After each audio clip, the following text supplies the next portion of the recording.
بسم الله السلام عليكم ورحمة الله وبركاته. دورشادي كدعدي جمهورية الصومال كوبي صدقي مي مالتي سنين تهدي عن صور عفني لوحة الشعية اللي قبل الصومال كوبتي شن قبل كبدا شنت قبل وصول سناك تقدر ساحل يعوضل شنت قبل الشعية وحا اللبي اللي الحلبان halka ay golaha wakiilada jamhuuriyadda Soomaaliland ay ka koobay 2 xildhibaan labaatanka ala saacida waxay wali ku maqan yihiin caasimadda jamhuuriyadda Soomaaliland ee gobolka Muqdisho 2 xildhibaan ee la shaaciyana waxa xisbiyada qaranka jamhuuriyadda Soomaaliland ay kala heleen 22 kulbiye ah iyo 24 wadani ah iyo 16 u ciida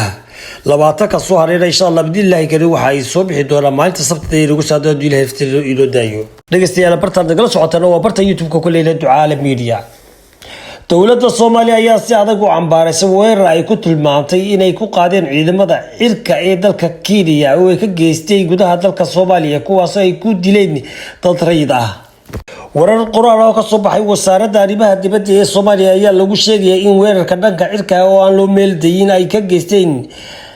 saddexdii bishii Juun ee deegaano ka tirsan gobolka Gedo kuwaas oo ay sheegtay in uu sababay dhimasho iyo nafweyn dad rayid ah oo ku jiraan caruur iyo haween waa sida halka ay u dhigtay dowladda federaalka ee Soomaaliya ciidamada xoogga dalka Kenya ee loo soo gaabiyo KDF ayaa dowladda Soomaaliya ku eedeysay kala sooc la'aanta dadka rayidka iyo kooxaha argagixisada ah waxaana muuqatay inay sii kordhiso daantaasiga ay dowladda Kenya wado iyo kala sooc la'aanta ay ciidamada KDF ka wadaan gudaha dalka Soomaaliya iyagoo ku barbarsooraya la dagaalka argagixisada waxaana aanay ka bedelayn dadaalada loogu jiro xasilinta iyo ka hortagga xagjirnimada ugu xisaab badan raadiyahan waxa ka sii bidaayay warkayga ugu dambeey doona jiil abaalmarin dahab ku guuleystay oo shaqadiisii howlgab ka noqday Magawa oo magaca jiirka ah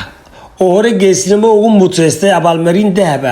ayaa howlgab noqonaya shaqadiisii miina baarista Magawa ayaa la sheegay inay daadu ka daba timi muddo sano oo uu hawshan hayay ayuu dooligan ama jiirkani wuxuu ururiyay miino 17 iyo dhowr waxyaabo aan qarxin hawshan uu ka fuliyay dalka Cambodia balse haweeneyda gacanta ku haysa oo lagu magacaabo Malen ayaa sheegtay in jiirkan oo 7 sano jir ah kana soo jeeda qaaradda Afrika ay ka daba timi waxayna doonaysaa in la tixgeliyo baahiyihiisa waxa loo maleynayaa in ilaa 6 milyan oo miinaha ay ku jiraan dalkaas oo ku yaala koonfurta bariga qaaradda Aasiya